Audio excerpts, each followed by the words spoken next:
క్రీస్తు మనందరికీ వందనాలు. మరి ముఖ్యంగా మీ అందరికీ చాలా చాలా కృతజ్ఞతలు, ధన్యవాదాలు తెలియజేస్తూ ఉన్నాను. మేము ఇప్పటికీ 3 వీడియోస్ చేశాము. చాలా అంటే చాలా మమ్మల్ని ప్రేమిస్తున్నారు, ఆదరిస్తూ ఉన్నారు. చక్కగా రిసీవ్ చేసుకుంటున్నారు. మరి చక్కగా మాకు ఎంకరేజ్ చేస్తూ ఉన్నారు. మరి సబ్స్క్రైబ్ చేస్తున్నారు, కామెంట్ చేస్తున్నారు. మీకు వందనాలు తెలియజేస్తూ ఉన్నాను. ఈరోజు కూడా మరి లెంట్ డేస్ సందర్భంలో మనము నిన్న ఒక వీడియో రిలీజ్ చేశాము. మరి కొద్ది నిమిషాలే దాన్ని కొనసాగింపు చేద్దామని ఆశపడుతూ ఉన్నాము. మనము విశ్వాసుల పరంగా ఆలోచించినట్లుగా అయితే చాలామంది విశ్వాసులు అమాయకంగా వారికి తెలియకుండానే తప్పుడు దారిలో వెళ్ళిపోతూ ఉంటారు. ఇదే సత్యమేమో అనుకొని కొంత భ్రమలో వారు వెళ్ళిపోతూ ఉంటారు. వారిని నడిపించే సేవకుల యొక్క పొరపాట్లని గుర్తించరు. అది చాలా ప్రమాదకరమైనటువంటి ప్రయాణం. అది మనం గమనించుకోవాలి. మనం భారతదేశంలోని మరి కొన్ని సందర్భాలని మనం జ్ఞాపకం చేసుకుందాం. రాజకీయ వ్యవస్థ విషయంలోని మరి జనవరి 26న రిపబ్లిక్ డేగా చేసుకుంటాం. ఆగస్టు 15న మరి స్వాతంత్రం చేసుకుంటాం. అలాగనే మనము మరి క్రిస్టియానిటీ పరంగా వచ్చినట్లుగా అయితే ఒక క్రిస్మస్ కానివ్వండి, లేకుంటే లెంట్ డేస్ కానివ్వండి, గుడ్ ఫ్రైడే కానివ్వండి, మట్ల ఆదివారం కానివ్వండి, సమాధుల పండుగ కానివ్వండి, ఇలాగా రకరకాలుగా చూస్తూ ఉంటాము. పొలిటీషియన్స్ కొంతమంది మరి చక్కగా ఆయా సందర్భాల్లోని జెండా వందనం చేస్తారు.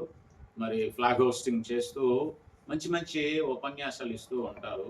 కానీ వారి ఉపన్యాసాలు ఆ దినంకే పరిమితం అవుతూ ఉంటాయి. అలాగనే క్రైస్తవ విశ్వాసానికి వచ్చినట్లుగా అయితే మనము అన్యుల వలె ప్రవర్తించకూడదు, నడవకూడదు. అది ఖచ్చితంగా మనము గుర్తించుకోవాలి.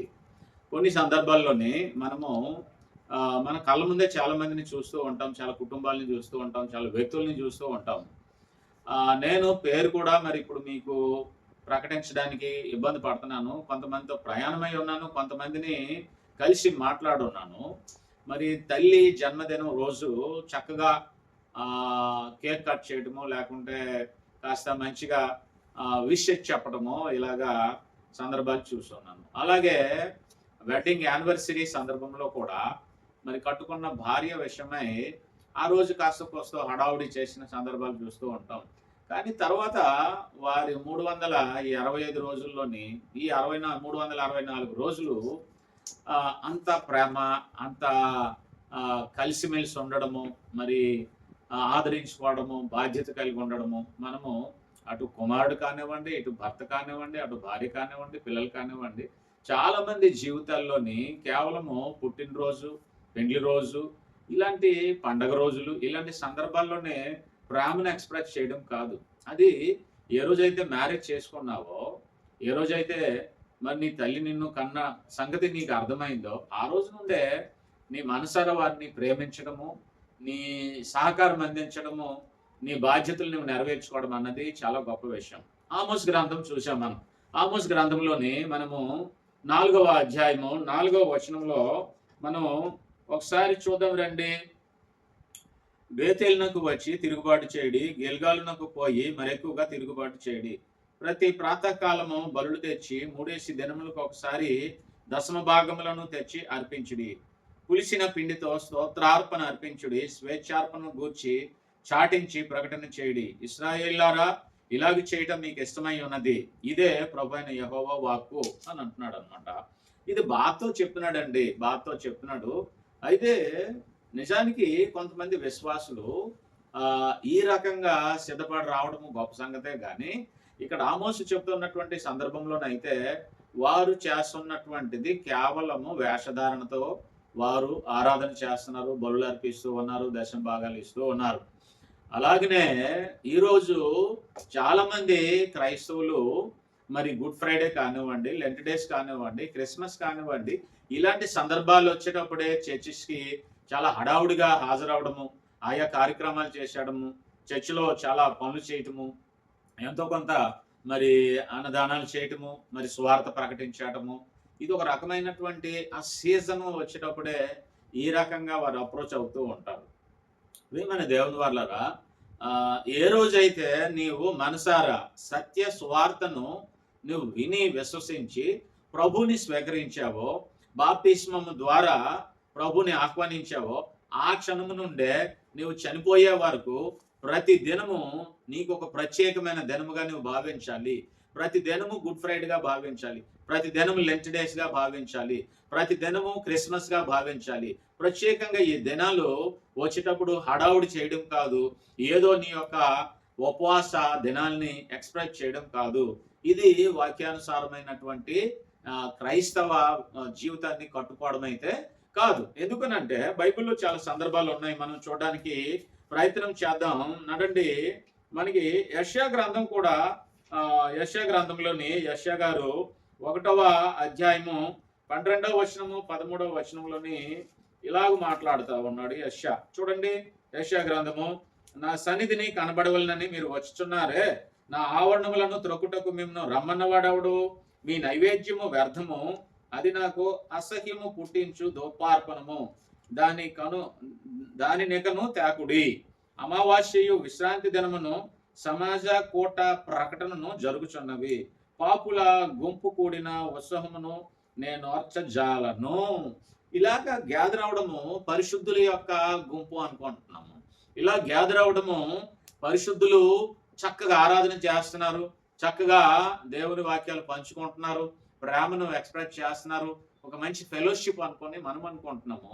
యెషయా గారు ఏమంటున్నారంటే పాపుల గుంపు అని అంటున్నాడండి. బాధాకరమైనటువంటి మాటలు ఇవి, చాలా బాధాకరమైన మాటలు. కారణం ఏంటంటే వారు మెకానికల్గా ఆయా సీజన్లో మాత్రమే సీరియస్గా వారు భక్తిని బయట పెట్టినట్లుగా కనుపరుచుకుంటూ ఉన్నారు. ప్రతి ఆదివారం ముఖ్యం కాదా నీకు? ప్రతి ఆదివారం ముఖ్యం కాదా? ప్రభు వాక్యానుసారంగా ఏమని చెప్తున్నాడనంటే, ఆ రోజు నిన్ను కలవడానికి నీ తండ్రి, నీ సృష్టికర్త, నీ రక్షకుడు ఆయన సన్నిధికి వస్తున్నాడు. ఆరాధనలో మనం ప్రభుని కలుస్తున్నాం. అంతకంటే లెంట్ డేస్ ఏమున్నది నీకు? అంతకంటే గుడ్ ఫ్రైడే ఏమున్నది? అంతకంటే మట్టలాదివారం ఏమున్నది? అంతకంటే క్రిస్మస్ ఏమున్నది? అర్థమవుతున్నదా ప్రియమైనటువంటి దేవుని వారలారా?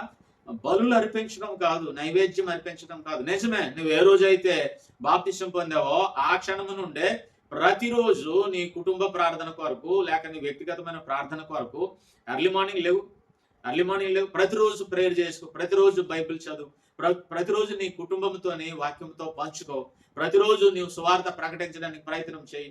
నీ వెళ్ళే దారిలో, వచ్చే దారిలో, నీవు పనిచేసే ప్లేస్లోని, నీ ఉద్యోగంలో, వ్యాపారంలోని ప్రతి స్థలంలో దేవుని ప్రేమని నీవు రుచి చూసావు, ఆ వెలుగుని రుచి చూసావు, ఆ వెలుగుని పంచిపెట్టు, ఆ ప్రేమని పంచిపెట్టు. దేవుడు చాలా సంతోషిస్తాడు. చూడండి, సమూయేలు గ్రంథంలోని మొదటి సమూయేలు గ్రంథము మరి 15వ అధ్యాయము 1వ వచనం నుండి మనం గమనించినట్లయితే ఒక చక్కటి సన్నివేశం మనకి కనిపిస్తుందండి. సౌలు మరి రాజు, ఇశ్రాయేలుకి మొదటి రాజు అయినటువంటి సౌలు గారు మరి రాజుగారిని సమూయేలు పిలుస్తాడు. సమూయేలు ప్రవక్త అయినటువంటి సమూయేలు పిలిచి సౌలుకి ఒక పని అప్పచెప్తా ఉన్నాడు. 15వ అధ్యాయము మొదటి నుండి మనము దాన్ని చూడగలము. ఒకానొక దినమున సమూయేలు సౌలును పిలిచి, యెహోవా ఇశ్రాయేలునకు తన జనుల మీద నిన్ను రాజుగా అభిషేకించుటకై నన్ను పంపెను, యెహోవా మాట వినుము అని అసలు పిలిచిన వెంటనే స్టార్టింగ్ లోనే మరి సమూయేలు మాట్లాడుతూ ఉన్నాడు. దేవుని ప్రవక్త అయినటువంటి సమూయేలు మాట్లాడుతూ ఉన్నాడు. మనము చివరాఖరికి 21వ వచనం చూద్దాం.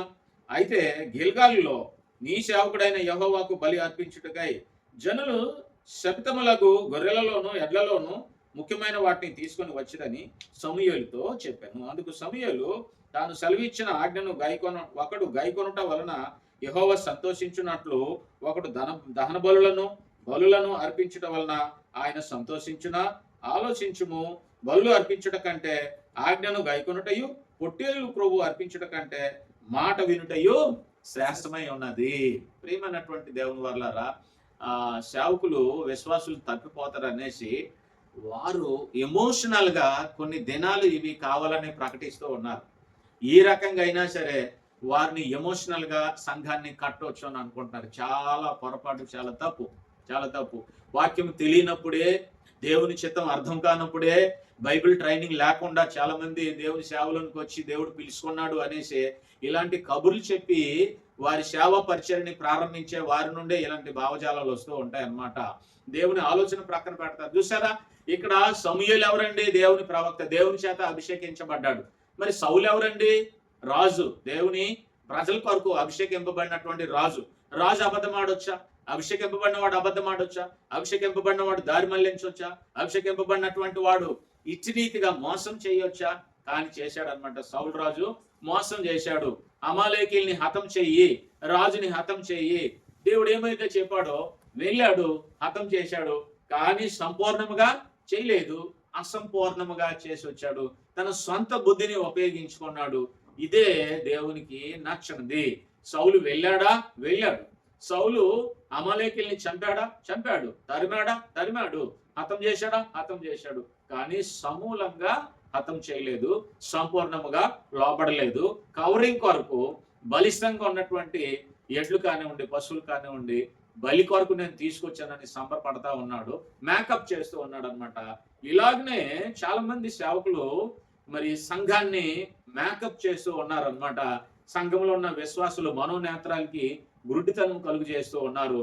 దేవుని మనసు, దేవుని చిత్తము గ్రంథం చదువుట ద్వారా ఓపెన్ చేసి చెప్పలేక ఇలాంటి పద్ధతులతోనే సంఘాలని కడుతూ ఉన్నారు. విశ్వాసుల్ని గుడ్డివారుగా నడిపిస్తూ ఉన్నారు. కనుక పౌలు గారు ఒక మాట అంటారండి.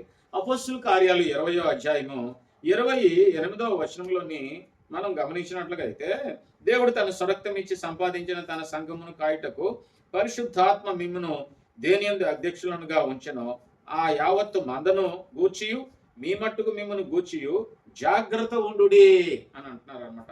ఎందుకట? నేను వెళ్ళిపోయిన తర్వాత క్రూరమైన తోడేళ్ళు మీలో ప్రవేశించునని నాకు తెలియను, వారు మందను కనికరింపరు. ఇక్కడ ఒక అలంకార భాషను వాడాడు పౌలు గారు. క్రూరమైన తోడేలు, ఇది భయంకరమైనటువంటి అడవి మృగజాతుల్లో ఇది ఒక జాతి. వెంటాడి వేటాడి వేటాడి చీల్చి తింటదనమాట. ఆ తోడేలుగా కనిపించదట, అది గొర్రె చర్మం వేసుకొని వస్తుందట. గనుకనే ఈరోజు క్రైస్తవులు అనబడిన వారే, సేవకులు అనబడిన వారే బైబిల్నే పట్టుకుంటున్నారు, అదే ప్రభువు గురించి చెప్తా ఉన్నారు, అదే ఆరాధన అని అంటున్నారు. గనుక ఈ ముసుగులోనే తప్పుడు పద్ధతులు, తప్పుడు సిద్ధాంతాలతో నడిపిస్తూ ఉన్నారు. మరి అక్కడ ఆమోస్ గ్రంథంలో ఆమోస్ కానివ్వండి, యెషయా గ్రంథంలో యెషయా కానివ్వండి, సమూయేలు కానివ్వండి, ఇక్కడ పౌలు గారు కానివ్వండి, దేవుని చేత అభిషేకింపబడి దేవుని మనసెరిగి దేవుని చిత్తానికి తల వంచి వారి సొంత మాటలు కాకుండా దైవావేశంతో వారు వాక్యాలు బోధించారు, వారు హెచ్చరించారు అన్నమాట.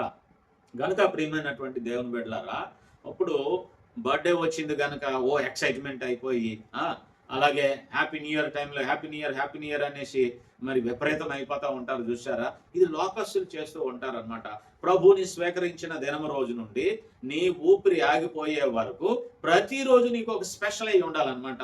ప్రతిరోజు స్పెషల్. ప్రతి ఆదివారం దేవుణ్ణి కలవడానికి దేవుని సన్నిధికి వస్తున్నావు అన్న సంగతి గుర్తించుకో. చాలా మంది సీరియస్ గా ఈ లెట్ డే చేసేవారు ఈ 45 దినాలు ఎంతో భక్తి శ్రద్ధలతో వారు ప్రయాణం చేస్తున్నాము, దేవుడు మాతో ఉన్నాడు, దేవుడితోనే మేము ఉన్నామని చెప్పుకున్నటువంటి వారు చాలా మంది ఆదివారము ఆరాధన ఎగ్గొట్టేవారు చాలా మంది ఉన్నారు. ప్రియమైనటువంటి దేవుని బిడ్డలారా, ఆదివారం అన్నది వారి దృష్టిలోని అది అంత సీరియస్ కాదనమాట. వివాహాలు ఏర్పాటు చేసుకుంటారు, ప్రోగ్రామ్స్ ఏర్పాటు చేసుకుంటారు, బర్త్డేస్ ఏర్పాటు చేసుకుంటారు. ఆ రోజు ఉద్యోగస్తులకి, వ్యాపారస్తులకి సెలవు దొరుకుతుంది కనుక అందరు గ్యాదర్ అవుతారని అవసరమైతే ఆ రోజు ఆరాధనలు కూడా మానేస్తూ ఉంటారు. చూసారా భక్తి. ప్రియమైనటువంటి దేవుని వాళ్ళారా, మీ పట్ల, నా పట్ల, మన పట్ల ప్రభు వారు చిందించిన రక్తము వ్యర్థము కాకుండా ఉండాలి అని అంటే బైబిల్ గ్రంథంలో ఆదేశించినది, ప్రభు ఆదేశించినది, ప్రారంభ దశకంలో, ప్రారంభ శతాబ్దంలోని సంఘం ఆచరించినది మనం చేయాల్సినటువంటి అవసరమైతే లేదు. మీకు ఆ స్పిరిట్ అయితే ఉండొచ్చు, ఆ స్పిరిట్ ని వాక్యానుసారంగా మార్చుకోండి.